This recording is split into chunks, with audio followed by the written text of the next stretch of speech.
A very good morning to all of you and a warm welcome. Some of us who've come here from the northern part of the country and Delhi really feel warm and good today. I would be very happy to call it the NBFC Day today in the financial capital. Let's give a big round of applause for the industry. I think the story of India in the past few years has been the story of financial inclusion, and NBFCs have played a remarkable role there.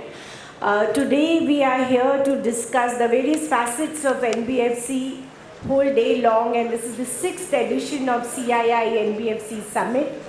While we have doyens of industry like Mr. Sanjeev Bajaj, Abhimanyu Munjal, Vishakha, Vishal, and a lot of you around here, we welcome very heartily our chief guest today, Mr. M Rajeshwar Rao, Deputy Governor of the Reserve Bank of India.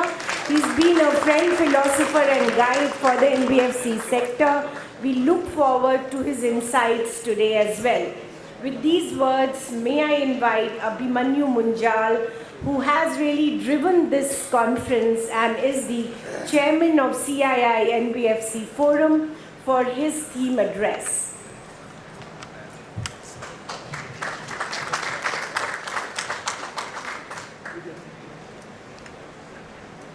Thank you. Thank you, Amita, and a very good morning to all of you. And feels good to sit here without wearing any sweaters or thermals coming from North India. Shri Rajeshwar Rao ji, Deputy Governor, Reserve Bank of India. Mr. Sanjeev Bajaj, immediate past President CII and CMD Bajaj FinServ. Ms. Vishakha Mule, Deputy Co-Chair CII NBFC Forum on NBFC and HFCs and CEO of Aditya Birla Capital. Senior government officials from the ministry, RBI, participation from RBI, my fellow colleagues of the CII Forum of NBFCs and HFCs, delegates, ladies and gentlemen. This CII NBFC Summit is a very important summit. It represents a multitude of institutions such as NBFCs, housing finance companies, microfinance companies, fintechs, technology players, consultants, and many more. This forum plays a major role in furthering the interests and the role that and strengthening our collective efforts to really build an industry which is resilient and helping in building the nation. Today, the NBFC sector is robust and is bright with opportunity. It is in a journey of evolution, driven by economic shifts and tech innovations, all while contributing to the nation's growth. As we aim for 2030, it is crucial for us to balance between innovation with regulatory compliance and financial stability. NBFCs play a key role in the economy to a staggered the economy that is with a staggered US $3.5 trillion. NBFCs make about 18% of all the lending in 2023. They've changed the game for many in the rural and the semi-urban areas, providing financial services to those who were once overlooked. Through tailored offerings, affordable financing, flexible EMIs, NBFCs have cemented their place in ensuring success beyond these communities. A further look into NBFCs, there are going to be bright days ahead. Gone are the days of just being seen as shadow banks. Post-COVID, the sector has come out stronger, boosting healthier balance sheets and profitability metrics. As we move forward, NBFCs will play a pivotal role in India's journey towards USD 7 trillion GDP economy by 2030, and ultimately to USD 30 to 40 trillion by 2047.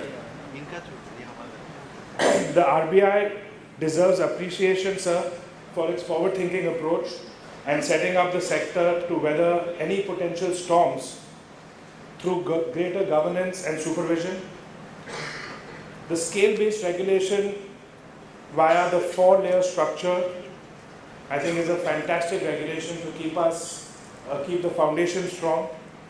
It has been proactive in revising the risk weights to keep the sector resilient, and we hope that in coming times RBI would consider revising the risk weights to the earlier thresholds, especially the ones which are linked with banks to lending to NBFCs, as and when RBI feels the stability of sector is more robust and resilient. The digital wave has set the foundation for greater reach, and NBFCs are leading from the front. Digitization operations to boost efficiency and customer satisfaction. There is a digital shift, is all about minimizing the risk, improving data management, and delivering swift and seamless services. NBFCs are enhancing service delivery and expanding reach by beating geographical limits to serve the underserved. The digital evolution signifies a pivotal move towards a more agile, customer-centric approach in the financial sector. NBFCs are not stopping here. They are diving into tech innovations like AI, ML to revamp operations, leveraging advanced technologies. The sector looks to enhance operational efficiencies, cutting costs, and provide a secure customer experience. Technologies like generative AI, advanced analytics, along with integrating to alternate data sources such as GST records, telecoms calls, and utility bills histories, are helping into income estimations, risk assessment, and underwriting models have allowed NBFCs to enhance credit assessment and to understand the customer better, especially for the new to credit segments and serving the underserved through these technologies. Sustainability and collaboration are also on the agenda, sir. NBFCs are gearing up to finance sustainable projects, working closely with banks, fintechs, and the regulators. In addition, a big goal of financial literacy, educating people with financial products on how to use them. NBFCs can build a savvy customer base ready to make informed financial choices. This team effort aims to create a resilient financial ecosystem, and like we were discussing, as a forum, we will also come out with a code of conduct so that we are socially responsible lenders. Reflecting on the past 5 years, it's been a time of significant change for the Indian NBFC industry, with regulatory reforms and a push towards sustainable customer-centric practices. As we face future challenges and opportunities, a resilient and a more robust NBFC sector is ready to play its role, further building and strengthening India's financial ecosystem. Looking to the next decade, NBFCs are focused on strengthening their role in the Indian financial system with the help of tech and innovative products. The aim is to reach every corner of the country, making sure everyone has access to formal financial services. As we approach to 2030, strategic collaborations, innovations, and staying ahead of the regulatory changes will shape the sector's success, aligning with the vision of Viksit Bharat 2047. I feel the sector must focus on advancing its goal through a 5-point agenda. 1, build a fortress balance sheets with the necessary shock absorbers. So we really need to focus on having the right shock absorbers. We need to start to practice compliance by design. by applying a systemic approach of governance, and I think the scale-based regulation does help us to practice it by design. Adopt technology with our customers and employees at the center, such that technologies can empower them to improve productivity and have a better customer satisfaction and experience. Empower the underserved India with financial services and products, uplifting the semi-urban and rural communities by increasing penetration through robust risk management models and using alternate data, curating products with segmental needs. We also must, the last one is NBFCs also must be a critical participant in the integrating financial services with a 5-stack being built under the vision of transforming India: technology, healthcare, logistics, education and infrastructure, with specific emphasis on ONDC, OCEN, and them becoming crucial facilitators for the lending value chain. So thank you, sir. Thank you everyone. Thank you very much for joining us today. Over to you, sir. Thanks, Abhimanyu, for putting all the important issues on the table, which will be discussed the day long. And I really appreciate the theme that you have selected for the summit, which is growth with stability and responsibility. Moving forward, may I now invite Mr. Sanjeev Bajaj for his vision address on how NBFCs can play an even more stronger role for catapulting India into a Viksit Bharat.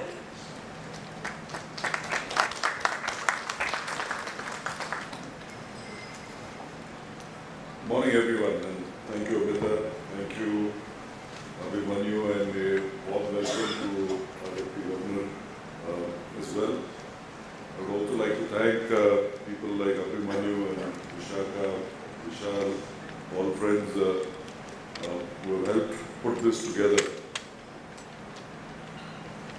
When we look at banks and NBFCs, and if you were to go back 20 years, they were very distinct animals, as all of us know. NBFCs catered to niche markets, provided last mile connectivity and support to banks, developed capability in certain particular business lines that, for whatever reason, banks found difficult to do so, whether it was gold loans, whether it was used commercial vehicles, built such particular capability by being very close to the market, by being very close to their customers. And I don't just mean physically, I mean in terms of understanding. They also were exposed to a light touch regulatory environment from the RBI. Because they were small, there was enough flexibility and freedom given for them to do the role that they were expected to do. And naturally, as a result, their own compliance processes weren't as robust in those early days. But it's the way India has grown in the last 20 years that has changed this dramatically. We are an economy that is more than 3 times its size of where it was 15, 20 years ago. And with this, we've become one of the largest domestic consumption economies in the world, striving to be the 3rd largest economy in the years to come, getting to 7 trillion GDP by 2030 or so. And this has completely changed the financial services landscape, including that for NBFCs. Today, as we all know, a number of NBFCs are much larger than most banks in the country, are a lot more sophisticated, are a lot more tech-driven, as Abhimanyu talked about, a lot more innovative with their products and services. Many of them are competing with banks for the wallet share of their customer.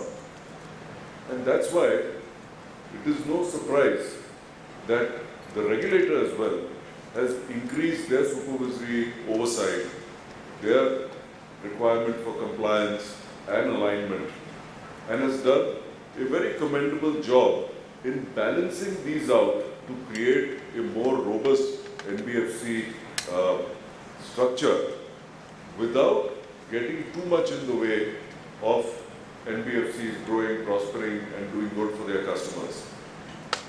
There will always be periods where regulation may end up getting a little tighter. You have to keep in mind that the regulator is able to probably see things a little ahead than we are able to see, because we are focused on just the work that we do. But we are also hopeful that as times get more stable, maybe in a few years' time, then we see some amount of loosening as well to enable the system to work. And I think it is this proactive nature which has set RBI completely apart from central banks around the world, and this has been very evident in the last 7 or 8 years. Doesn't mean we can't all improve, but I think overall it's been a great support. I can say that very clearly from our own businesses. What has also changed dramatically in the last decade, and many of you and we are have benefited from that, is the improvement not only in physical infrastructure in India, but digital infrastructure. The India digital stack with Aadhaar, with digital KYC, with the digital bank accounts, with access to credit bureaus initially to help us in evaluating customer risk at the individual customer literally for consumer products, to the advancement of a number of data sources or frameworks that Abhimanyu talked about from platforms like ONDC, where one of my colleagues was just saying a few weeks ago in Pune that he actually ordered chole bhature and it came in the evening, in an hour or two. So you don't have to just be on Zomato or Swiggy. A government-created ONDC can do the same thing and at no charge. You're not paying 20% or 25% over there.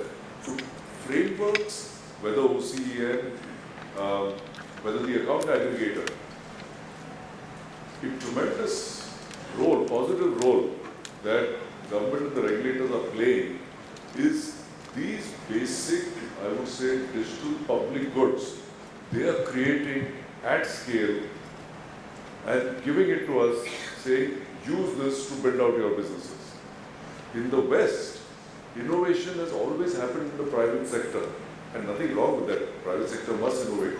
But very often it has meant these platforms also then are captured by those innovators. Naturally, they've put in the money and effort. But that then makes it not accessible to the next set of companies. If you look at in the East, we had a few large conglomerates that ended up creating such digital platforms, especially with our big neighbor on the East. So the India model is a very interesting model where nobody has told me, but from what I can see, what the government and the regulator is saying is you cannot hoard basic public access. We will create that, we will create the elements of that infrastructure. You build business models on that and you make money on that, that's fine. And I think this is a unique model of India. That's why, I mean, all of us use digital payments and UPI.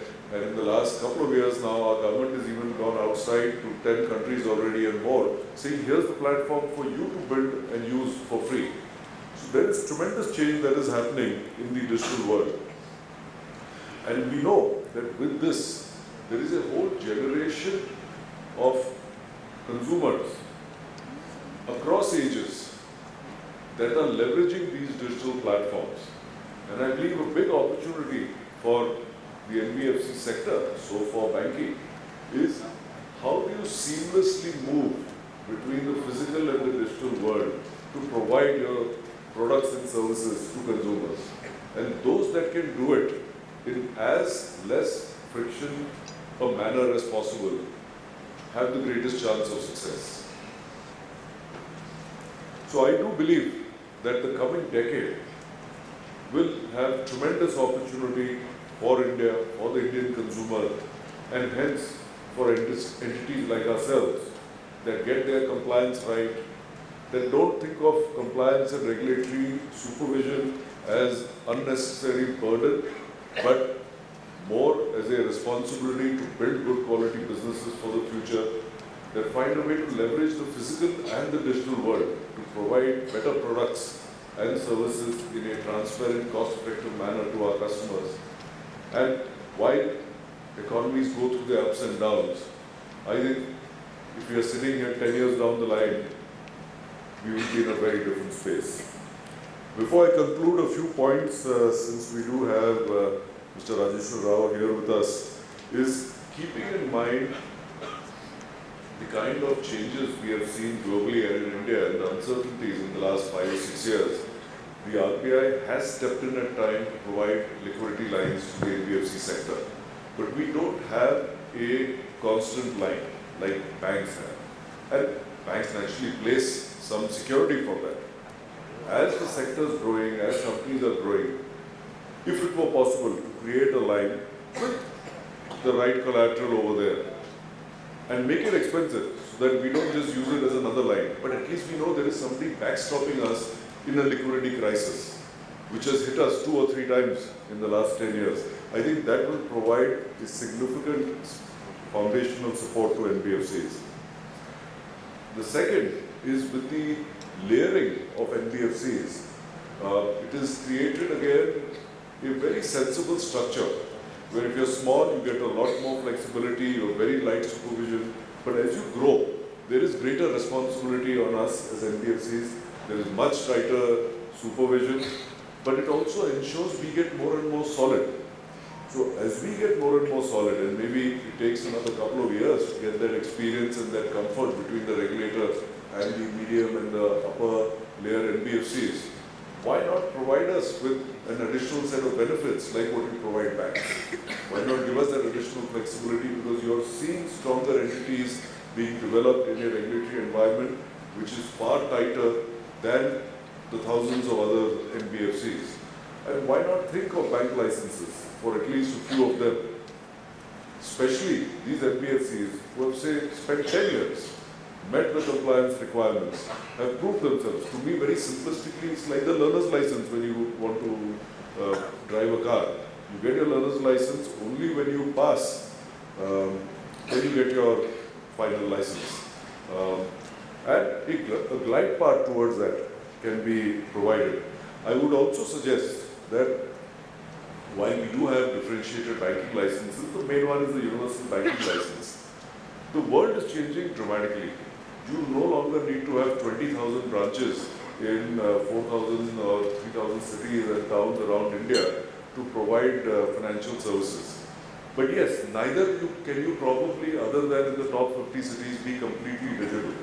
So, is there a model between physical and digital where you have physical presence in a city for that customer who wants to come in, but you cut costs dramatically using digital means, and we end up creating a differentiated digital banking license? So again, some food for thought over there.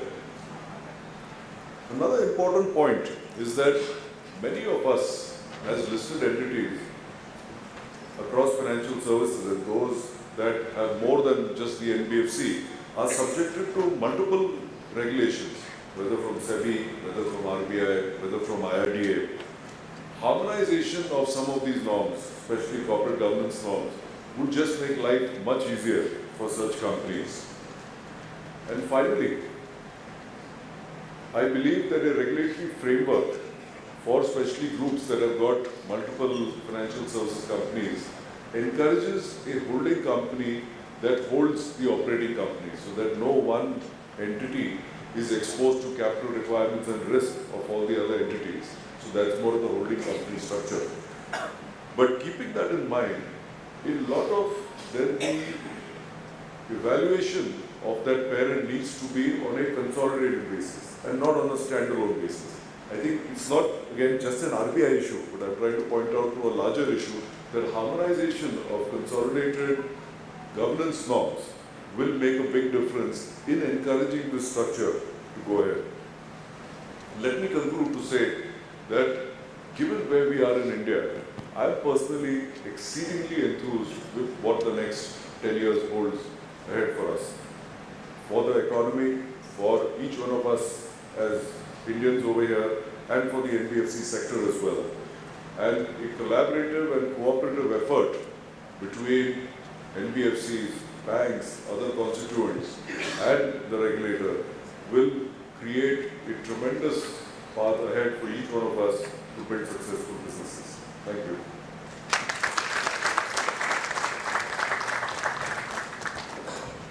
Thanks, Mr. Bajaj, for a very insightful address, like a true visionary. You know, when you led us in B20, the kind of respect India has gained worldwide in the digital financial infrastructure that we've created. It's almost a potential export item for us now. Moving on, may I request dignitaries in the dais and our chief guest to release a CII KPMG report on NBFCs, which has been really put together after a lot of discussion amongst the leaders of this space.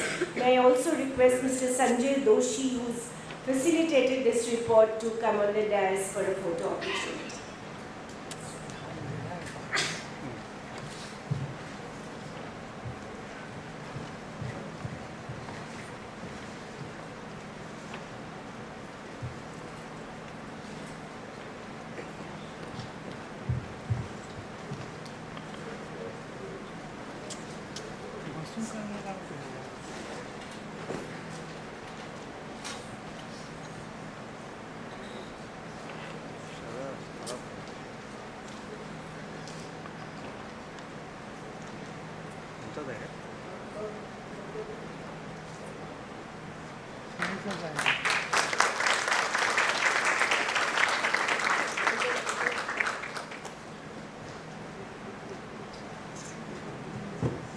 Now we quickly move forward to the time that we are all looking at, which is the vision address, something that will really set the tone of guidance to this in the industry, to our Deputy Governor, sir.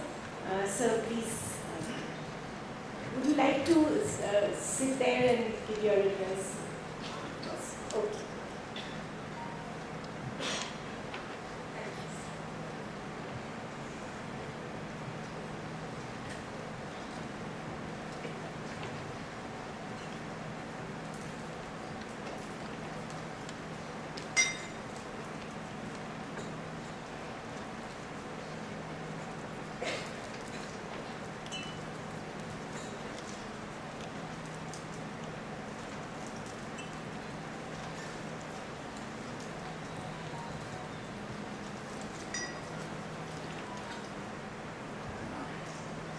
Good morning, ladies and gentlemen, distinguished guests on the dais, Mr. Sanjay Bajaj, Mr. Abhimanyu Banjal, Mrs. Sarkar, Mrs. Mulye, and ladies and gentlemen, it's indeed a pleasure to be here at the CII NBFC Summit, and I think the topic which has been chosen here is quite contextual, that is growth with responsibility and stability.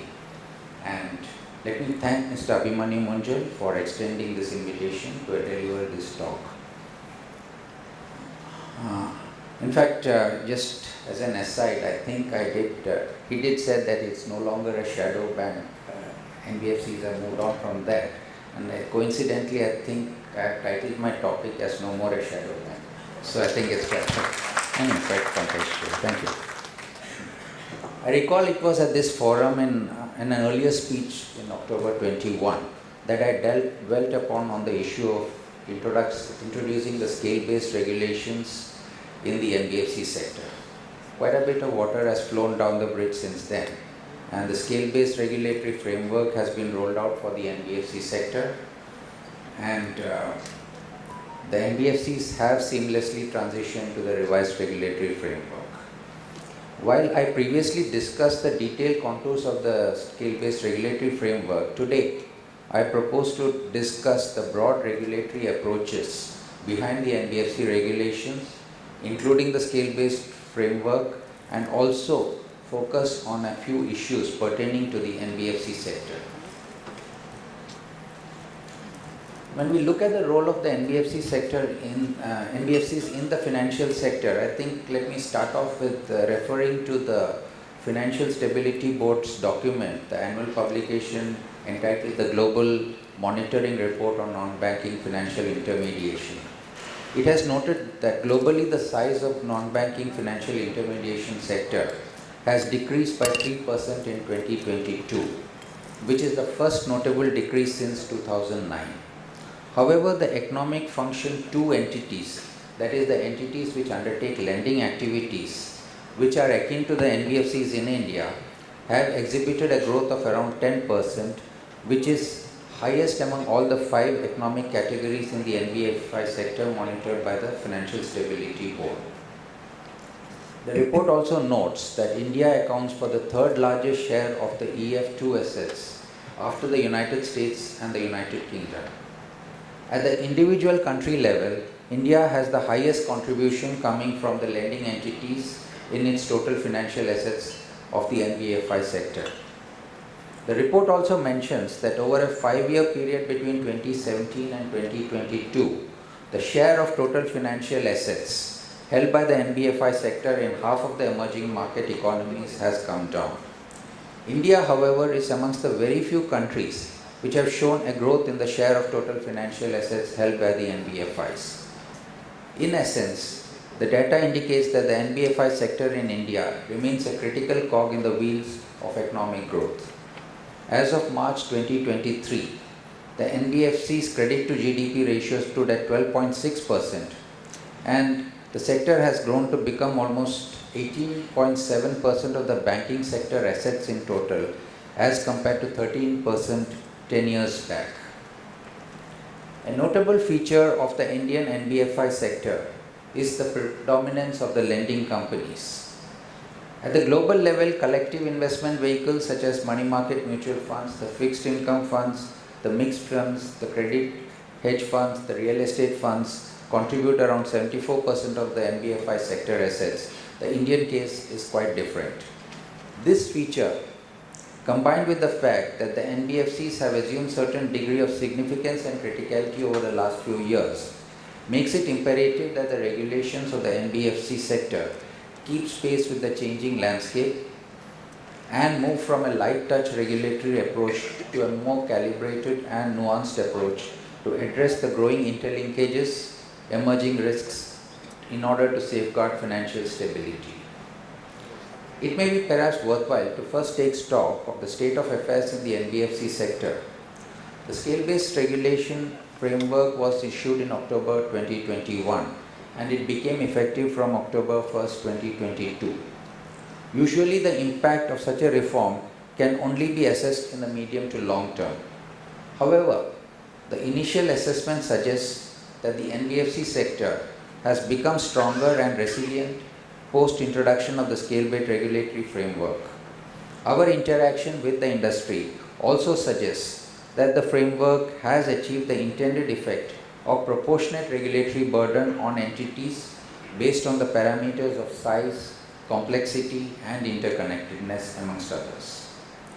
As of September 30th, 2023, NBFCs in the base, middle and upper layers constituted around 71% and 23% of the total assets of the NBFC respectively. The latest issue of the Financial Stability Report notes that the aggregate lending by the NBFCs rose by about 20.8% on a year-on-year basis in September 23 from 10.8% a year back, primarily led by the growth in personal loans and loans to industry. The growth in the NPA ratio of NBFCs continued a downward trajectory with improvement across all sectors, with overall GNPA ratio in September 23 being 4.6% versus 5.9% in September 2022. The net NPA ratio was 1.5% as against 3.2% last year. Capital adequacy of the NBFCs also improved to 27.6% from 27.4% during this period. The profitability of the NBFCs has also improved, as is evident from the increase in return on assets from 2.9% from 2.5%. In terms of outlook, the stress test conducted by the Reserve Bank shows that the overall sector will be able to withstand future shocks. For credit risk, under the baseline scenario, the 1 year ahead GNPA ratio for the sector is estimated at 3.8% and CRAR at 22%, while under a medium shock, the CRAR may drop by around 70 basis points relative to the baseline, while in the event of a severe shock, the capital adequacy ratio may decline by about 101 basis points relative to the baseline. It will come down to around 21% at that point in time. Similarly, for liquidity risk, the stress test results indicate that the number of NBFCs which would face a negative mismatch in liquidity over the next 1 year in the baseline, medium and high risk scenarios stands at around 6, that is representing about 1.3% of the asset size in the sample, 17 that represents about 10%, and 34 representing around 15% respectively. Overall, what we can conclude at this juncture is that the NBFC sector remains healthy, stable and resilient to future shocks at this point in time. However, the FSR also notes that during the last 4 years, the compound annual growth rate for the personal loans was nearly 33%, which has far exceeded that for the overall credit growth of 15% for the NBFC sector. Our recent increase in the risk weights of select retail category loans must be seen in this context. Coming to the regulatory approach for the NBFC sector, I think while framing the regulations for the financial sector, the Reserve Bank has always been conscious of the fact that the degree of regulation of a financial entity should be commensurate with the perception of risks posed by the entity and the scale of its operations within the financial system. Our regulatory approach to NBFC sector has been guided by a combination of activity-based and entity-based regulations to safeguard financial stability and to protect customers. We have tried to leverage the strength of both these approaches to achieve a more comprehensive and flexible regulatory framework. We find that this hybrid approach is particularly valuable for an ever-evolving NBFC sector where innovations and new business models seems to be constantly emerging. Entity-based regulations have the advantage of providing a comprehensive view of the overall risk exposure of a specific financial institution and is better placed to address systemic risks arising from interplay of various activities within a single entity so as to minimize negative externalities. From a regulatory perspective, entity-based regulations are generally easier to implement and enforce as regulations are applied uniformly to a set of entities. However, the flip side is that entity-based regulations may be less precise in targeting specific activities, they may be slower to adapt to changing landscapes, and at times may potentially impose extra burden on low-risk activities. On the other hand, activity-based regulations allow for more precise targeting of potentially risky financial activities by enabling the regulators to focus on high-risk activities regardless of the type of entity involved. Potential downside is that such an approach could result in a fragmented regulatory landscape with different rules for various activities, potentially making oversight more complex. At times, the systemic risks arising from a combination of multiple activities can remain undetected. It has been advocated that ideally, the principle of the same risk, same activities, same regulation should apply. That is, there should be a similar regulation for entities undertaking similar activity to avoid regulatory arbitrage. As the saying goes, if it looks like a duck, quacks like a duck, and acts like a duck, then it probably is a duck and should be regulated as a duck. However, this approach needs to be calibrated suitably for effective yet non-stifling regulations. Instead of following a narrow approach of putting in place the same set of regulations for all financial institutions irrespective of the scale of operations, a nuanced approach may be more suitable for achieving the desired objectives. We have been cognizant of the fact that the NBFCs engage in specialized activities, each carrying its own unique risks, and the flexibility inherent in the hybrid model has enabled us to adapt swiftly to the changes in the sector without sacrificing the overarching systemic risk management inherent in the entity-based regulations.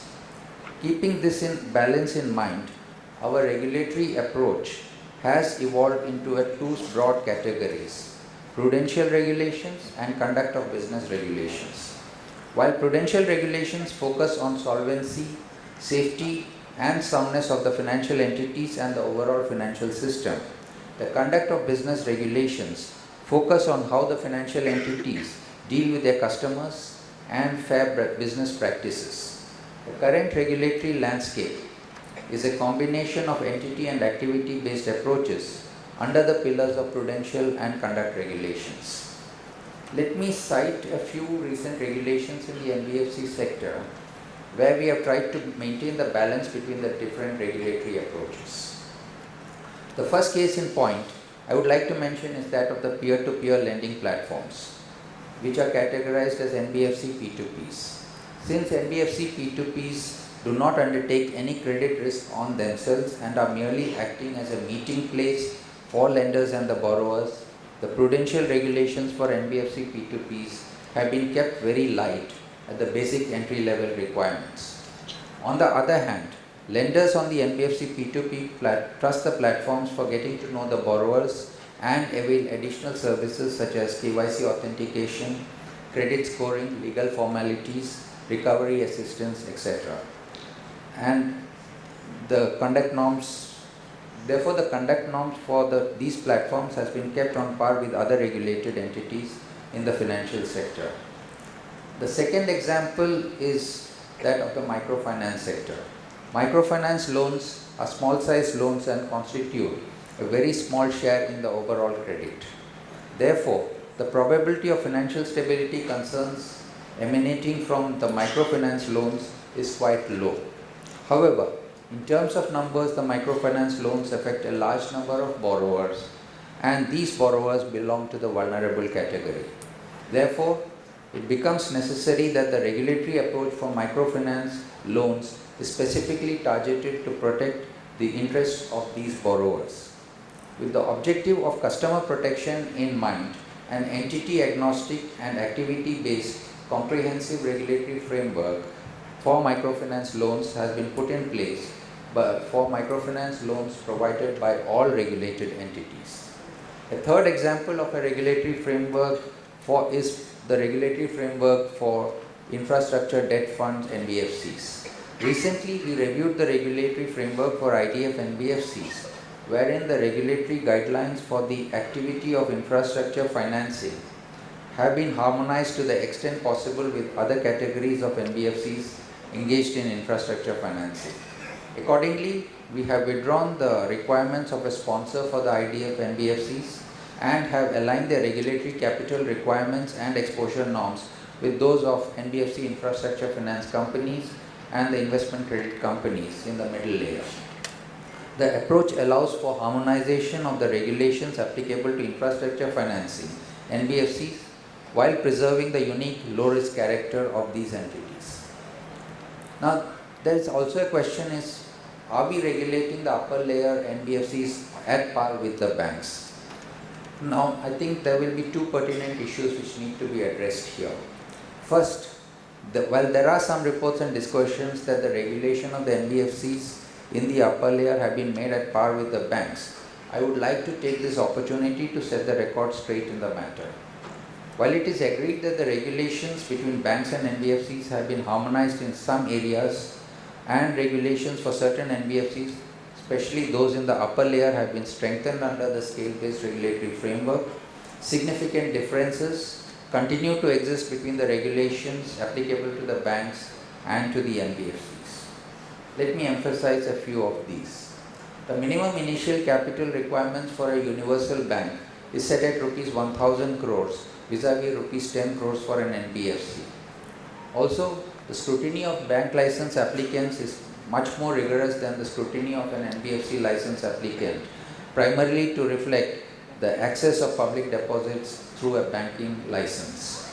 To provide a perspective, it may be pertinent to mention that RBI has provided a certificate of registration to about 447 NBFCs over the last 5 years, whereas no universal bank license has been given during this period, and only 2 small finance banks have been given licenses during this period. The second major difference is that banks cannot engage in any activities other than those that are specified under the Banking Regulation Act 1949, whereas there is no such provisions under the RBI Act governing the NBFC regulations. Also, the banks are required to deploy a minimum 40% of the adjusted net bank credit towards priority sector lending, and this requirement is even stiffer in the case of urban cooperative banks and SFBs. NBFCs do not have such a requirement. Sometimes it's also argued that the regulatory capital requirement of NBFCs is higher at 15% vis-a-vis the 9% prescribed for the banks. However, it needs to be noted that the bank capital requirements comprises of credit, market and operational risk charges, whereas for NBFCs, including those in the upper layer, the capital requirement is based only on the credit risk capital charge. Even the components of the regulatory capital are not as elaborately prescribed in the case of NBFCs as in the case of the banks. There are almost no regulatory restrictions on the operations of NBFCs. Commercial banks, on the other hand, are subjected to detailed branch authorization policy prescribed in the manner in which they can open the branches. There are no corresponding guidelines for the NBFCs in the upper layer. In a nutshell, what I would like to emphasize is that the regulations for NBFCs, especially in the upper layer, are much more calibrated but are certainly not on par with the regulations applicable to the banks. Now, there is always that perennial debate which goes on whether NBFCs should be allowed to accept public deposits. This is the second issue which I would like to discuss here. While the perception that the scale-based regulatory framework has made regulations of banks more bank-like, there have also been intermittent demands that the NBFCs should be allowed to accept public deposits. Let me emphasize that the non-acceptance of public deposits by NBFCs is one area which has actually provided regulatory comfort to RBI to have lower entry barriers for the NBFCs, allow them to specialize in any sector of their choice, and have lower exit barriers to wind up their business. Acceptance of deposit in whatever manner and form necessitates existence of a macro-financial safety net, including deposit insurance and central bank liquidity backstops. These safety nets come with increased regulatory rigor and intense supervisory oversight. The NBFCs have evolved as niche companies serving specific economic functions, and it is uncharacteristic for them to demand becoming like a bank. Considering this, the Reserve Bank has not issued any certificate of registration to new NBFCs for acceptance of public deposits since 1997. On the contrary, Reserve Bank's approach has been to disincentivize the deposit-taking activities of NBFCs. And we have seen that the number of deposit-taking NBFCs have declined over the last decade from 241 in March 2014 to 26 as at the end of September 2023. NBFCs have come a long way since its initial days, and the regulatory framework for the NBFC sector has aided its development by providing operational flexibility and proportional regulations. However, there are certain risks in the horizon, and I would like to use this forum to urge the NBFCs to monitor these risks in their business models or balance sheets and initiate necessary actions as and when required. NBFCs are large net borrowers of funds from the financial system with the highest exposure to banks. Several NBFCs maintain borrowing relationships with multiple banks. Banks also subscribe to their debentures and commercial paper. Such concentrated linkages coupled with high leverage may create contagion risks for the banking system. Concentration of funding sources for NBFCs is also not a prudent strategy, as they may face sudden drying up of funds during stress events. Mr. Bajaj did refer to the requirement of having a line of liquidity. Perhaps this could have been a context which merits that mention. Therefore, it may be prudent for the NBFCs to focus on broad-basing their funding sources and reduce over-dependence on bank credit. In pursuance of high growth, there seems to be a tendency among the NBFCs to get the customers on board with oversimplified underwriting processes. While the ease and convenience for a borrower is very important, it should not come at the cost of underwriting standards. Besides improving the ease of lending, NBFCs should focus on maintaining the quality of their loan portfolio. Some of the business practices of the NBFC P2Ps do not appear to be in line with the regulatory guidelines. A large proportion of lenders on the NBFC P2Ps are individuals, and they are not expected to be well equipped to understand the risks involved in providing credit. Instead of educating the lenders about the inherent risks in the lending activities, NBFC P2Ps have been observed to underplay the risks through various means, such as promising high or assured returns, structuring the transactions anytime, providing anytime fund recall facilities. Let me make it clear that any breach of the licensing condition and regulatory guidelines by these entities is not acceptable. Under the revised framework for microfinance loans, rule-based prescriptions on pricing of loans were replaced with a principle-based framework with enhanced disclosure and transparency requirements. It is observed that while the lenders have been quick to pass on the increased costs to the borrowers, they have been reluctant to pass on the benefits envisaged under the new framework to the borrowers. Some of the MFIs have increased their margins disproportionately under the new regime.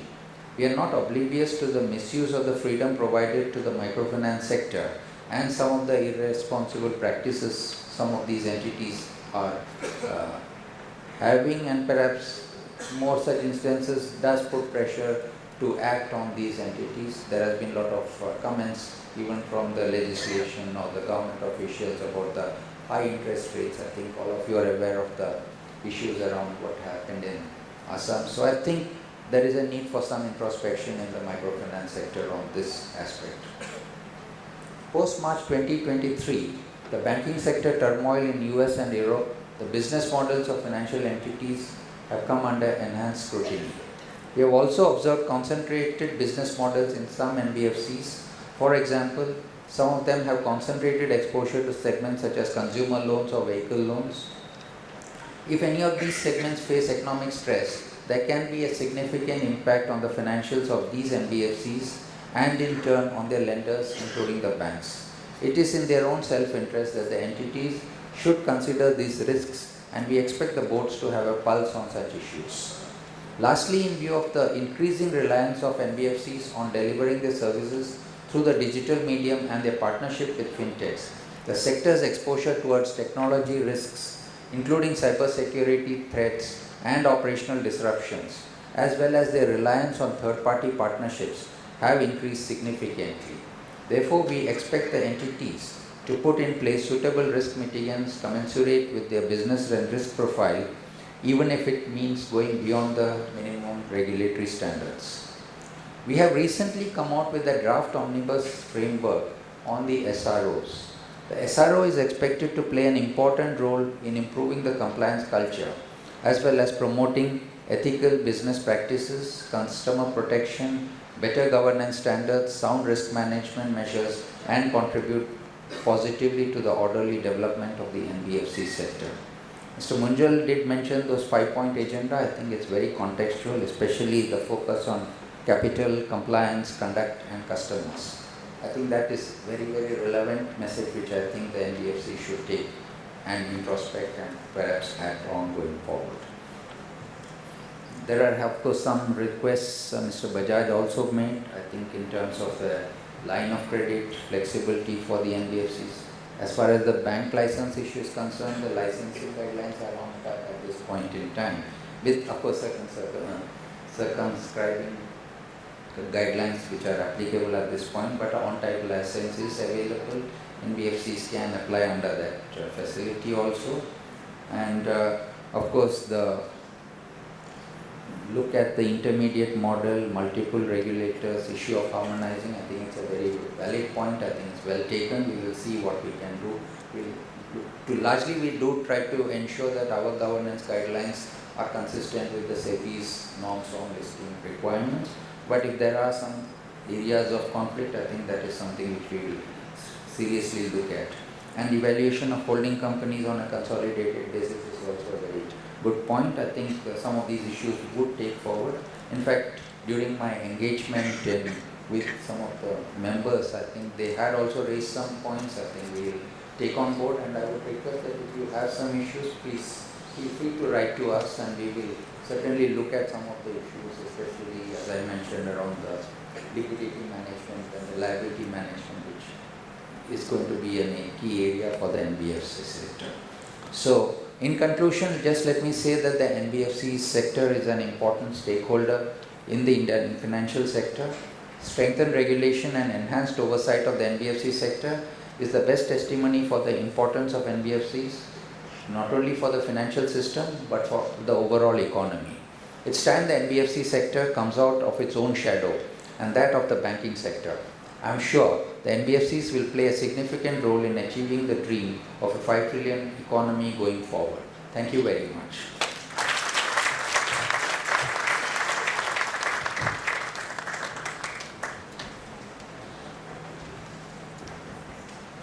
Thank you very much, Deputy Governor Sir.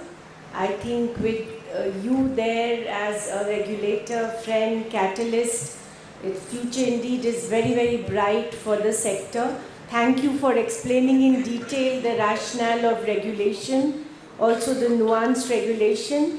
We in the CII NBFC forum will continue to engage with you, sir, to take your guidance and bring inputs back to industry from time to time. And yes, we would send all these recommendations to you in writing going forward. May I now invite Vishakha Mule, the co-chair of the CII NBFC Forum, to give a closing address.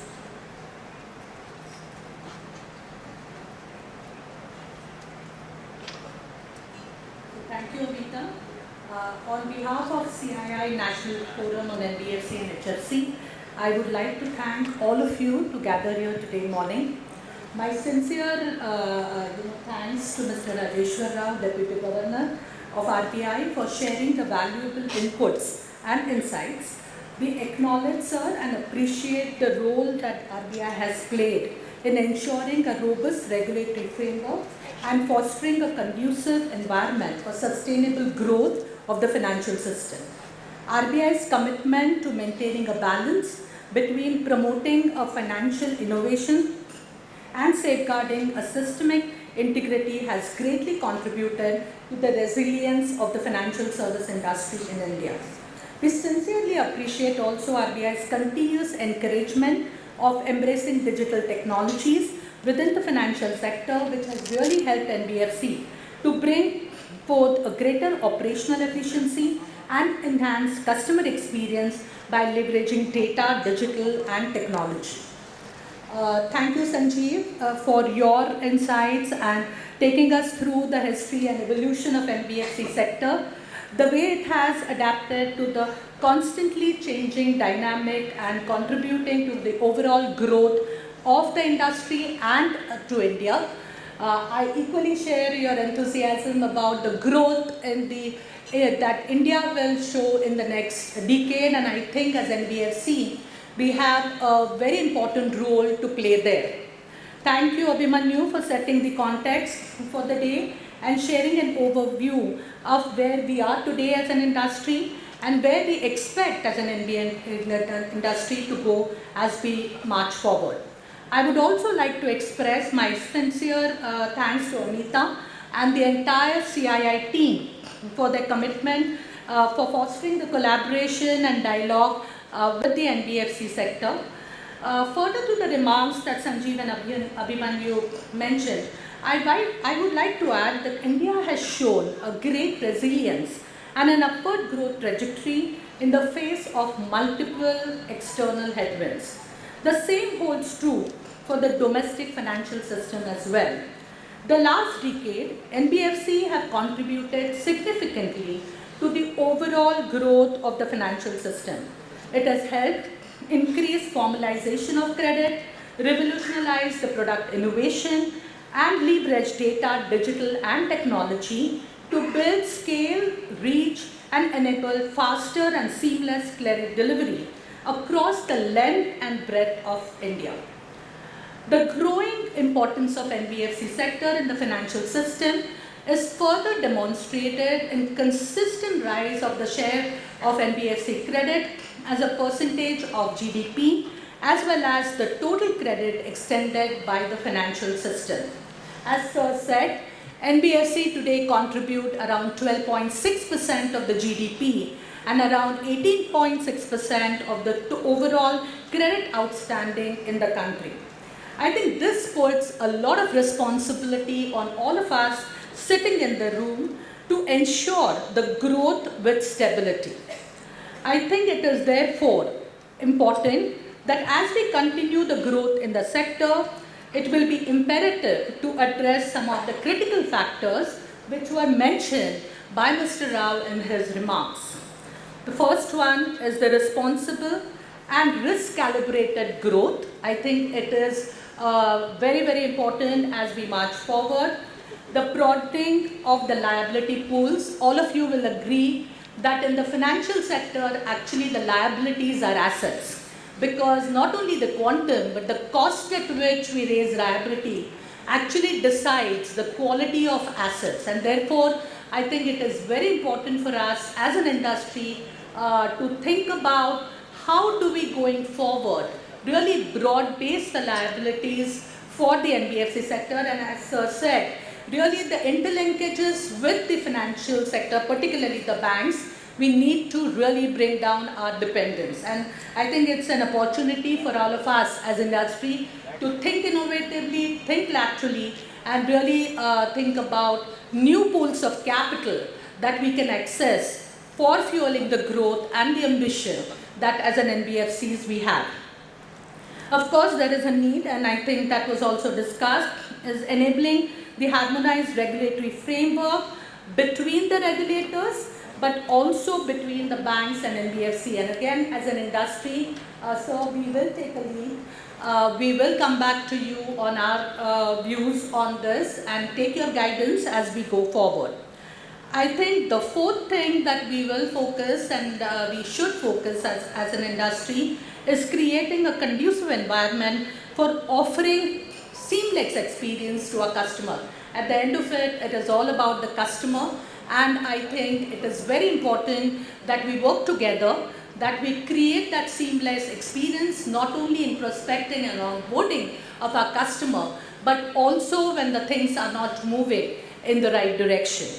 To take the next steps towards the goal of growth and stability and responsibility, we will have multiple sessions scheduled today, discussing about the future of NBFC, role of data and analytics, digitization, and regulatory support needed for building a robust NBFC sector for inclusive and high economic growth. We look forward to your continuous support, collaboration, dialogue, and shared success as we collectively work towards the prosperity and inclusivity of the Indian financial sector. So thank you so much. Thanks, Vishakha, for your leadership to CII in this sector. May I now request past President CII, Mr. Sanjeev Bajaj, to give a small plant to our Deputy Governor, Sir, Chief Guest, symbolizing the green commitment of the NBFCs and sustainable practices.